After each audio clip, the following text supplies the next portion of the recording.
صلی اللہ علیہ وسلم کے قدموں کے صدقے جنت میں پیدا ہوئی تھی، وہ خوشبو بھی وہاں کی لا رہے ہیں، پانی بھی وہاں کا لا رہے ہیں، لباس بھی جنت کا لا رہے ہیں۔ درود و سلام دیتے ہوئے میرے دروازے کے پاس آئے، پھر میں نے دیکھا ایک ابر اترا ہے، ایک آسمان سے بادل جو ہے وہ میرے گھر کی طرف اترا ہے، وہ میرے کمرے میں آتا ہے، آ کر میرے محبوب کو اپنی آغوش میں لیتا ہے، پھر اس کو چھپا لیتا ہے، پھر آسمانوں کی طرف بلند ہوتا ہے۔ میں کچھ گھبرائی، مجھے آسمانوں سے آواز آ رہی تھی جو میں اپنی کانوں سے سن رہی تھی، اللہ کی طرف سے یہ آواز دی جا رہی تھی، میرے محبوب کو مشرق میں بھی لے جاؤ، میرے محبوب کو مغرب میں بھی لے جاؤ، میرے محبوب کو شمال میں بھی لے جاؤ، میرے محبوب کو جنوب میں بھی لے جاؤ، میرے محبوب کو پہاڑوں کی سیر بھی کراؤ، دریاؤں کو بھی، سمندروں کی بھی، صحراؤں کی بھی، اور ہر طرف اعلان کر دو آج دنیا میں ماری آ گیا ہے، آج کفر میں مٹ جانا ہے، اور نور کے اجالے ہر طرف پھیل جا رہے ہیں۔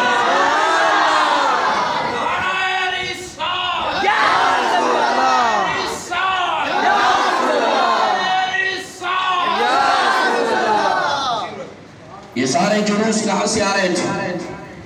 پھر میرے آقا کی اماں جان فرماتی ہے میں نے اپنے گھر سے آسمان کی طرف دیکھا، آسمانوں تک مجھے نوریوں کی لائن نظر آ رہی ہے جو عرش سے لے کر مرحبا کے نعرے لگاتے ہوئے، یا رسول اللہ کے نعرے لگاتے ہوئے آمنہ کے گھر کی طرف آ رہے ہیں۔ پھر جس روٹ سے آ رہے تھے وہ روٹ بھی میں نے دیکھا، جس میں بڑے بڑے جھنڈے میں نے دیکھے، ایک مشرق میں لگا ہوا ہے، ایک مغرب میں لگا ہوا ہے، کعبہ کی چھت پہ لگا ہوا ہے، نوری جھنڈے بھی لگا رہے ہیں، نعرے بھی لگا رہے ہیں، جلوس بھی نکال رہے ہیں، آمنہ کے گھر کی طرف بھی آ رہے ہیں۔ بس یہی تک بات نہیں، آپ کے دادا جان فرماتے ہیں یہ تو نوریوں کی بات تھی، یہاں تو پتھر بھی جھکنے کے لیے تیار ہو گئے، وہ جس کو تم آج تک جھک رہے ہو وہ کیوں اتنی عزت پا گیا، وہ اتنا مقام کیوں پا گیا، اس کا مرتبہ اتنا بلند کیوں ہو گیا، اس کو اللہ نے عظمتیں کیوں دی؟ اس لیے کہ وہ محبوب کے گھر کو جھک گیا۔ میرے محبوب کے دادا جان فرماتے ہیں میں بیت اللہ کے چکر لگا رہا تھا، بیت اللہ کے ساتھ جو ہے وہ طواف کر رہا تھا، وہاں دعائیں کر رہا تھا، یا اللہ آج میرے گھر میں ایک بچے کی ولادت ہونے والی ہے، اس کے صدقے میرے گھر کو عزت دے دے۔ میرا رب مجھے فرما رہا تھا اے عبد المطلب ایک گھر کی عزت کی بات مت کر، آج ایک گھر کو نہیں، ایک شہر کو نہیں، ایک زمانے کو نہیں، تمام عالمین کو رب عزتیں دینے والا ہے۔ فرماتے ہیں جب صبح کا وقت ہوا میں دیکھتا ہوں بیت اللہ وجد میں آ گیا، جھومنے لگا، میں نے کہا اس کو کیا ہوا؟ وہ تو زمین پہ گر رہے تھے جو اوپر رکھے ہوئے تھے، یہ میری نظروں کے سامنے بیت اللہ جھومتے جھومتے جھومتے میری آمنہ کے گھر کی طرف جھک گیا۔ میں بھاگتا ہوا بیت اللہ سے نکلا، آخر ماجرا کیا ہے؟ جب صفا اور مروہ کی طرف گیا میں نے ان پہاڑیوں کی بھی دیکھا، یہ جھومتے جھومتے آمنہ کے گھر کو سجدہ کر رہی تھی۔ جب میرے گھر میں جا کر دیکھا، آمنہ سے پوچھا ماجرا کیا ہے؟ آج تو پتھر بھی ادھر جھک رہے ہیں۔ میری بیٹی آمنہ فرمانے لگی ابا جان صرف پتھر نہیں، صرف کعبہ نہیں، صفا و مروہ نہیں، آج تو اللہ کی نوری مخلوق بھی ادھر ہی جھک رہی ہے۔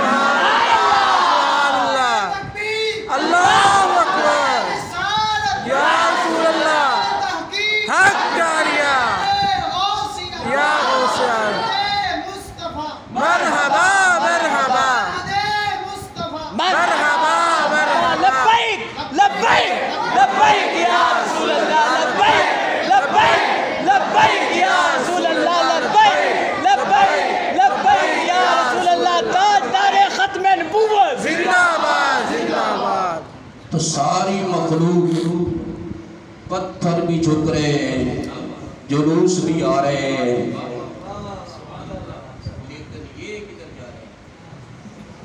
جو کہتے ہیں نہیں نہیں میلاد میں شرک ہو جائے گا، میلاد میں بدعت ہو جائے گی، یہاں فضول خرچی ہو جائے گی، یہاں تم اپنا مال ضائع کر رہے ہو۔